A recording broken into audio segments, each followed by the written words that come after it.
بسم اللہ الرحمن الرحیم ان اللہ وملائکتہ یصلون علی النبی یا ایہا الذین آمنوا صلوا علیہ وسلموا تسلیما۔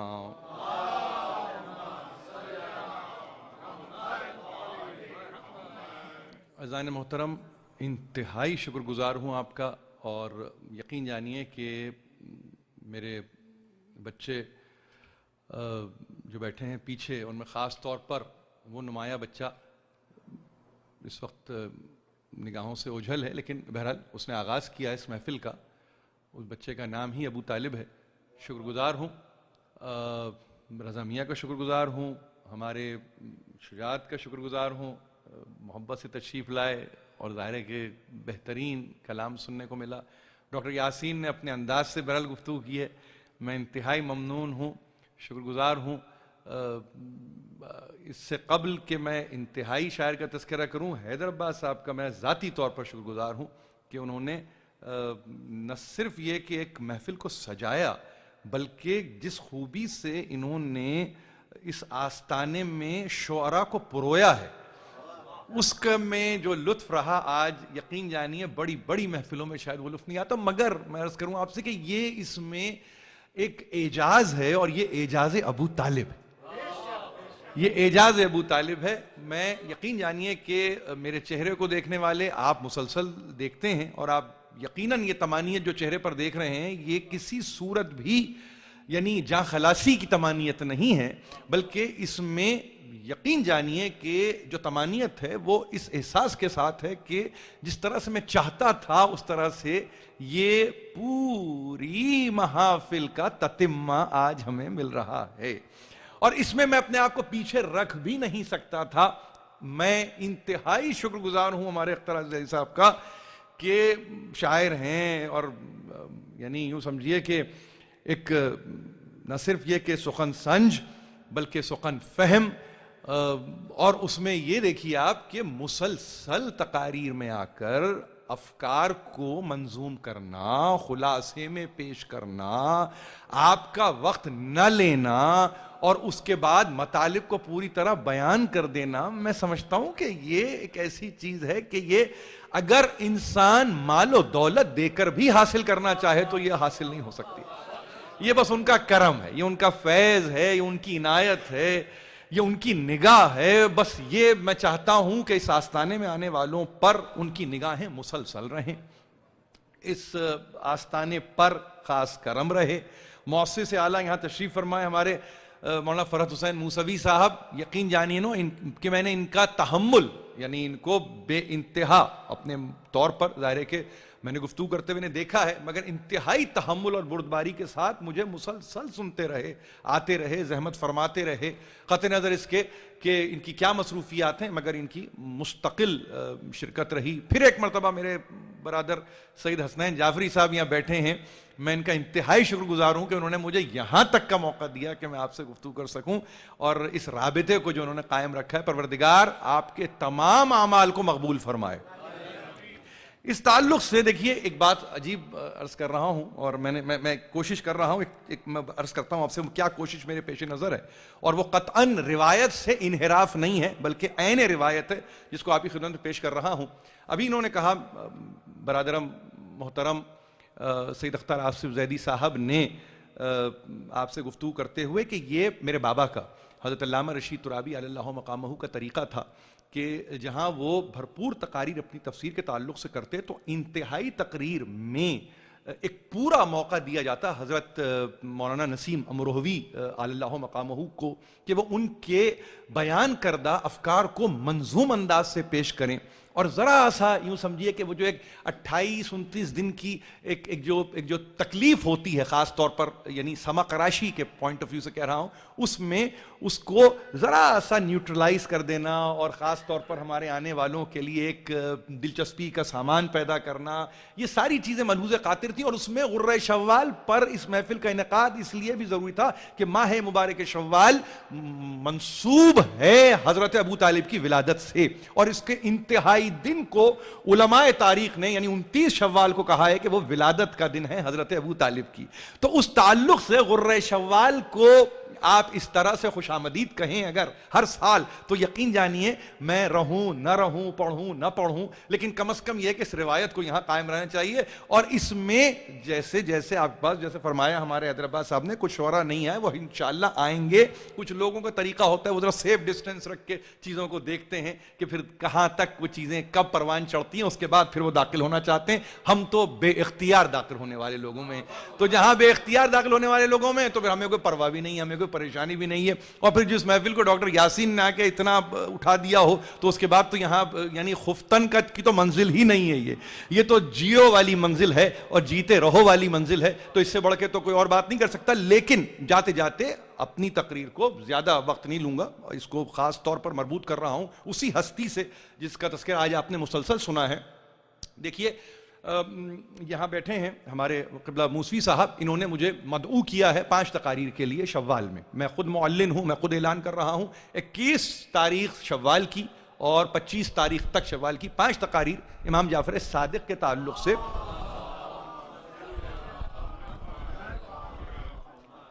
اور اب جب بات آ رہی ہے تو اس میں مجھے کہنے دیجئے امام ششم کا تذکرہ آ گیا. اب امام ششم سے کسی سائل نے سوال کیا کہ کہا یہ جاتا ہے کہ ابو طالب کافر مرے. اب دیکھیے عجیب بات ہے، اس کو بھی سمجھ لیجئے، سن لیجئے امام ششم کے تعلق سے. اور اسی کلام کو پھر آگے انشاءاللہ ایک 20 روز کے بعد پھر بڑھاؤں گا. اور کسی نے کہا کہ کہتے ہیں، لوگ کہتے ہیں کہ کافر تھے. تو ایک انداز سے انہوں نے کہا کہ وہ جو لوگ کہتے ہیں کہ کافر تھے وہ جھوٹ کہتے ہیں، وہ کذب سے کام لیتے ہیں، وہ کاذب ہیں. حقیقت میں ابو طالب مومن ہے، حقیقت میں ابو طالب مومن ہے. اب ظاہر ہے کہ اگر امام کہیں تو آپ مانگتے نہیں ہیں، مگر امام کبھی ایسا قول یا عمل ان کا نہیں ہوگا جس میں یوں سمجھ لیجئے کہ کوئی دلیل نہ ہو. کہا اس پر سند جو میں کہہ رہا ہوں کہ وہ مومن تھے، اس پر خود ابو طالب میرے جد کا کلام سند ہے. اب یہ معصوم ہیں امام صادق اور تذکرہ کر رہے ہیں حضرت ابو طالب کا، اور یہ کہہ رہے ہیں کہ اس پر خود ان کا قول جو شعر کی صورت میں ہے وہ سند ہے. اور عجیب شعر ہے جس کے تعلق سے دنیا حیران ہے. فرماتے ہیں علم تعلموا انا وجدنا محمدن نبیا کا موسیٰ قد اول الکتاب. امام ششم فرما رہے ہیں، شعر پڑھ رہے ہیں حضرت ابو طالب کا. تم کو معلوم نہیں؟ یہ حضرت ابو طالب فرما رہے ہیں تم کو معلوم نہیں کہ ہم نے محمد کو نبی کب پایا، کیسے پایا؟ ہم نے محمد کو نبی موسیٰ جیسا پایا سب سے پہلے توریت میں. امام ششم نے کہا کہ فقط ایک شعر دلالت ہے اس بات کی کہ مومن ہے ابو طالب، کہ جس کی نگاہ توریت پر ہو، جس کا اثر توریت کے تعلق سے ہو، جس کی آیان میں، جس کے وجدان میں، جس کے احسان میں دنیا آج مستغرق ہے، وہ ہے ابو طالب. اعلان کرنے کی ضرورت نہیں ہے اس احسان کی، مگر امام ششم نے کہا ہے خود کلام ابو طالب دلیل ہے. یہ کہتے ہوئے اس بات کی اجازت آج لینا چاہتا ہوں آپ سے کہ ایک طریقہ تھا، اور وہ طریقہ تھا میرے والد کا. اس میں یہ کرتے تھے کہ وہ ظاہر ہے کہ قبلہ نسیم امروی کے بعد اپنے کلام کو جو حضرت ابو طالب کی بارگاہ میں، وہ ہمیشہ اس کو ایک پیغام کی صورت دے دیا کرتے تھے. اور ان کا کہنا ہی یہ تھا کہ جو کچھ میں منظوم کرتا ہوں وہ میری تقریر ہی ہوتی ہے جس کو میں منظوم کرتا ہوں. تو اس سلسلے میں میں آپ سے میرے خیال 12 منٹ لوں گا اور ہم اس کو ختم کر دیں گے، یہاں پر اس محفل کو برخاست کر دیں گے. غور سے سنیے، اس لیے کہ انتہائی وارفتگی کی منزل ہے، اور جہاں علم آپ کے لیے خود معاون ہو جائے تو وہاں پہ دیکھیے کہ کس طرح سے چیزیں سامنے نکل کے آتی ہیں. فرماتے ہیں آغاز یہاں سے، سر معبود سید بطحا. یہ بہر دیکھیے ذرا. سر معبود سید بطحا نام ہے یاسین حرمت طٰہا. سر معبود سید بطحا نام ہے یاسین حرمت طٰہا. شجر انبیاء کا ایک ثمر بحر تسلیم و بندگی کا گوہر. شجر انبیاء کا ایک ثمر بحر تسلیم و بندگی کا گوہر. سر بسر پہ کرے دعائے خلیل فدویت میں رشک اسماعیل. قبل بعثت جہاں رہے اسلام ہے اسی کے لیے درود و سلام. قبل بعثت جہاں رہے اسلام ہے اسی کے لیے درود و سلام. بآواز بلند صلوات پڑھ دی.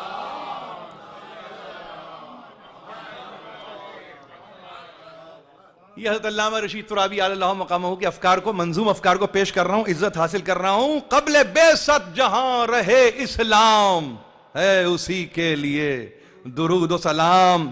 نہ تھا اعلان وہ معلن تھا، وہی آئی نہ تھی وہ مومن تھا. نہ تھا اعلان وہ معلن تھا، وہی آئی نہ تھی وہ مومن تھا. یا وسیع یا ولی عجب کچھ تھا، ایک نبوت سے ہٹ کے سب کچھ تھا.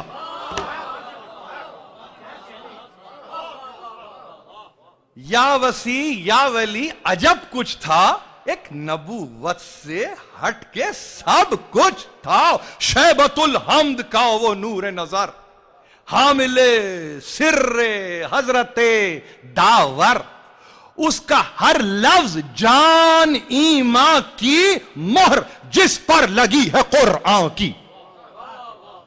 اس موقع پہ میرے والد کا خاص جملہ یاد رکھیے. وہ یہ کہتے ہیں کہ اگر قصائد حضرت ابو طالب کو پڑھنے کا موقع مل جائے تو یہ دیکھیے کہ آمد وحی سے قبل ان کے افکار اور اس کے بعد پھر قرآن سے اس پر مہر لگوا لیں. محسوس یہ ہوگا کہ یہ تو وحی ہے جو اعلاء کلمہ حق کر رہی ہے. اس کا ہر لفظ جان ایمان کی مہر جس پر لگی ہے قرآن کی. ایک ایسا کہ ایک پوری قوم. انہوں نے آیت پڑھی تھی، ایک ایسا کہ ایک پوری قوم کبریائی کا جس طرح ایک یوم. ایک ایسا کہ ایک پوری قوم کبریائی کا جس طرح ایک یوم. اصل میں انبیاء بحد نظر. اصل میں اب دیکھیے پورا سلسلہ ہی، اصل میں انبیاء بحد نظر، نسل میں حشر تک یہی کوثر. اصل میں انبیاء بحد نظر، نسل میں حشر تک یہی کوثر. حجج حق کا ایک تتمہ ہے اور آگے ابو الائمہ. حجج حق کا ایک تتمہ ہے حجتوں کا. آپ کو معلوم ہے کہ شیخ صدوق نے اعتقادیہ کو اٹھا کے دیکھیے، اس میں باقاعدگی سے کہا ہے اب عبد المطلب حجت خدا ہے، ابو طالب وسیع حجت ہیں. یہ شیخ صدوق ہیں. یہ حجج حق کا ایک تتمہ ہے اور آگے ابو الائمہ ہے. یعنی حق کے لیے حصار بنے، بیت معبود کی جدار بنے. کتنے شعلوں میں فقر ابراہیم، ہاتھ میں لے کے ایک در یتیم. یہ بہت غور سے سنیے یہ اشعار. کتنے شعلوں میں فقر ابراہیم، ہاتھ میں لے کے ایک در یتیم. نعرہ زن ہے کہ یہ امانت حق حسب مرضی قادر مطلق. آج سے ہے میری کفالت میں، یہ گوہر ہے میری حفاظت میں. حوصلے کفر کے بھی تو نکلیں، کون مرد ہے ہم بھی تو دیکھیں. شرک و عدوان کے حلیف آئیں، ہے جو ہمت تو اس کو لے جائیں. حق سے ناحق معاملہ کر لے، جس میں دم ہے مقابلہ کر لے.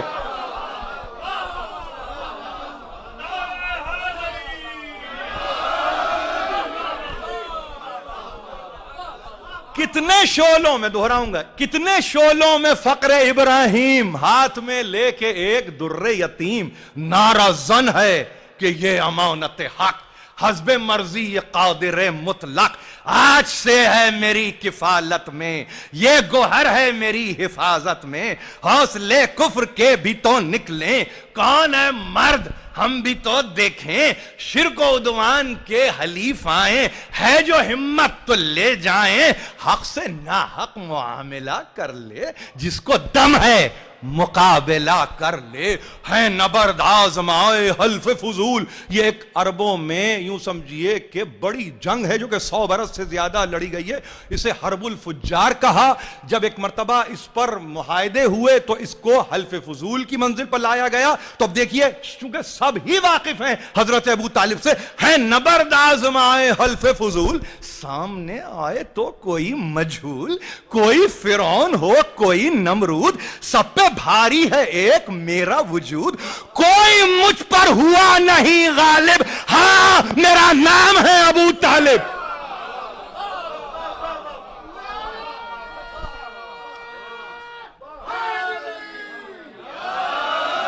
ہے نبرد آزمائے حلف فضول، سامنے آئے تو کوئی مجہول، کوئی فرعون ہو کوئی نمرود، سب پہ بھاری ہے ایک میرا وجود، کوئی مجھ پر ہوا نہیں غالب، ہاں میرا نام ہے ابو طالب۔ حق یہ ہے وحی کا محافظ ہے، دین حق کا معین و حافظ ہے، جیسے پیدا ہوا وفا کے لیے، حفظ ناموس کبریا کے لیے، وہ دعائے قلیل سر تا سر، اس اندھیرے میں مثل نور کا گھر، سارے سامنے تھے نظر کے سب احکام، علم تھا کیا حلال کیا ہے حرام، یہ حفاظت رہی 50 برس۔ کس طرح سے حفاظت کی ہے؟ یہ حفاظت رہی 50 برس، قدر کی رات ایک ایک نفس، اس حفاظت میں تھی نیابت حق، اس حفاظت میں تھی نیابت حق، یعنی محفوظ ہو رسالت حق، جس کو کوئی ڈرا سکا نہ کبھی، جس کو کوئی ڈرا، اب دیکھیے یہ یہاں سے کیسی کروٹ لیتی ہے فکر، جس کو کوئی ڈرا سکا نہ کبھی، وہ پدر وجہ افتقار علی، جس کو کوئی ڈرا سکا نہ کبھی۔ امیر المومنین کے تعلق سے میرے قبلہ گاہی فرماتے ہیں کہ عجیب افتقار تھا میرے مولا کا کہ میں ابو طالب کا بیٹا ہوں، بار بار یہ کہتے ہیں میں ابو طالب کا بیٹا ہوں، یہ افتقار ہے مولا کائنات کا۔ جس کو کوئی ڈرا سکا نہ کبھی، وہ پدر وجہ افتقار علی، کیا ولایت میں امتیاز کریں جس پہ 12 امام ناز کریں۔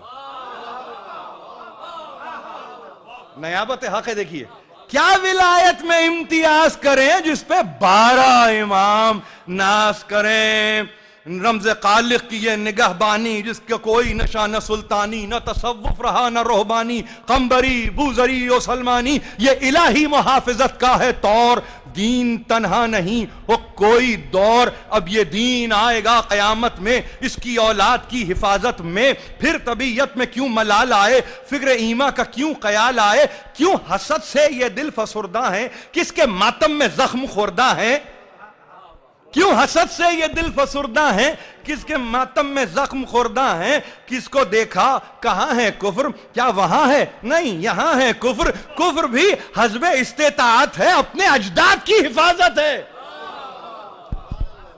جس میں جتنی استطاعت ہے وہ اس طرح سے اپنے اجداد کی حفاظت کر رہا ہے۔ گھر سے نکلا ہے نفس پیغمبر، جب براعت کی آیتیں لے کر، کہہ سکا کوئی غیظ میں منکر، اب دیکھیے سوالیہ نشان ہے، کہہ سکا کوئی غیظ میں منکر، آپ کے باپ بھی تو تھے کافر، کسی کی مجال ہے جب امیر المومنین نکلے برات کی آیتیں لے کے کہ آپ کے باپ کافر تھے، کسی کی مجال نہیں ہے، کہہ سکا کوئی غیظ میں منکر، آپ کے باپ بھی تو تھے کافر، رسم کے سب خلاف کرتے تھے، وہ بھی عریاں طواف کرتے تھے، وہ بھی شرک، وہ بھی مشرک تھے، وہ بھی شارک تھے، نقش باطل کے وہ بھی سالک تھے، جب یہ کچھ بھی نہ کہہ سکا کوئی، رہ گئی بس یہ ماجرا جوئی، کلمہ موت میں نہ تھا آخر، اب کچھ کہہ تو سکے نہیں تو کیا کہنا ہے، کچھ تو کہنا ہے، کلمہ موت میں نہ تھا آخر، ایک راہب تو تھے مگر کافر. رسپیکٹ بھی کرنا ہے, خوف ہے نا, رسپیکٹ جو ہو رہا ہے یا رسپیکٹ کے تعلق سے یاد رکھیے وہ عالم خوف میں, حالت خوف میں. کہتے نہیں ہیں مگر نہیں معلوم کتنے ابھی تک ہیں جو علی کے خوف میں مبتلا ہیں, اور صرف اس ڈر سے ہیں, اس ڈر سے ہیں. وہ خوف ہے, خوف ہے. اب عجب بھی تو نہیں, خوف خدا تو اپنے مقام پر مسلم ہے. اب اگر علی کا خوف ہے تو علی کون سا اس کی ذات سے باہر ہے, وہی نام ہے, وہی اسم عظیم ہے جو آپ کا حصہ ہے. تو کلمہ موت میں نہ تھا آخر, ایک راہب تو تھے مگر کافر. اب اس کے بعد یہ شعر ہے, اور وہ اس شعر کے متعلق قبلہ گاہی کا فرمان یہ ہے کہ یہ ہیں حضرت ابو طالب. بس اس شعر کو سن لیجئے, سمجھ لیجئے. کلمہ موت میں نہ تھا آخر, ایک راہب تو تھے مگر کافر. مگر سمجھنا اگر ہے تو اس شعر سمجھئے, جس کے ادراک میں دل آگاہ. دنیا کچھ اور کہہ رہی ہے, ہم کچھ اور کہہ رہے ہیں, ابھی اس کی وضاحت کر دوں گا. جس کے ادراک میں دل آگاہ شرط ہے لا الہ الا اللہ. یعنی دیکھیے, کلمہ انہوں نے پڑھا یا نہیں پڑھا یہ بحث نہیں ہے. آپ جب تک کلمہ نہیں پڑھ کے پہچانیں گے اس وقت تک ابو طالب سمجھ میں نہیں آئیں گے. جس کے ادراک میں دل آگاہ شرط ہے لا الہ الا اللہ. ہم کو اللہ موت یوں دے دے, نام ان کا زبان سے نکلے, وحشت نزع ہو اگر غالب, بس زبان پر رہے ابو طالب. الہی و سیدی و مولایا و ربی, پروردگار اس خلیل توسل کو ہم سے قبول فرما. ہم میں جو پریشان حال ہیں ان کی پریشانیوں کو دور فرما. ہم میں جو بے روزگار ہیں ان کو روزی مہیا کر. ہم میں جو پریشان حال ہیں ان کی پریشانیوں کو دور کر. مالک, پروردگار, پالنے والے, واسطہ محمد و آل محمد کا, اور مخصوصاً واسطہ کفیل محمد حضرت ابو طالب کا, ہماری حاجات شرعیہ کو برلاؤ. ہمیں کوئی غم نہ دے سوا غم آل محمد کے. تعجیل فرما, ظہور حجت فرما.